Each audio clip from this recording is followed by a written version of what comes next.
How to remove the Mazda CX-9 door mirror. First, we'll remove the inner door mirror cover. With a plastic tool, just get in between, and it's only held on by clip. When you remove the inner door mirror cover, there's 3 bolts that hold the door mirror in place. You can actually remove these bolts with an 8mm spanner and a magnet if you're careful, so you don't drop the bolts. And this way you don't have to remove the door panel. First, to remove the 2 bottom bolts, and then leave the easier one, which is the one at the top, and you can actually remove this mirror quite easily. Otherwise, if you want to remove the door panel, just keep watching the video.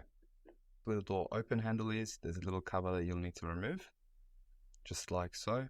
And underneath there will be a Phillips screw that you'll need to remove. Next, where the door pull handle is, again with a plastic tool, and from this side you'll need to pull this cover off and slide it to the left as it slots in on the front side over here. Underneath there'll be 2 10mm bolts that you'll need to remove. And next, you can use your hands, and from the sides you'll need to pull the bottom out of the door panel first, as it's only held on by clips on the inside.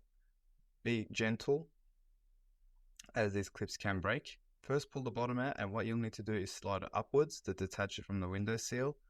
And this is the same way you would put it back. You will first slide in the top and then push on the clips. Once the door panel is out of position, what you'll need to do is detach the door open handle cables, as you see in the video, and then you will need to unplug. And also you'll need to remove the courtesy light, which I forgot to do in this video. Just to show you a tip, make sure the clips are on the door panel over here, these white ones. So if there's any left on the door, take them off the door and put it onto this door panel. It makes refitting much easier. Please don't forget to like, comment and subscribe. And if you do want to support the channel more, you can always send a super thanks by clicking onto the button underneath the video. Any amount, even the bare minimum, is much appreciated.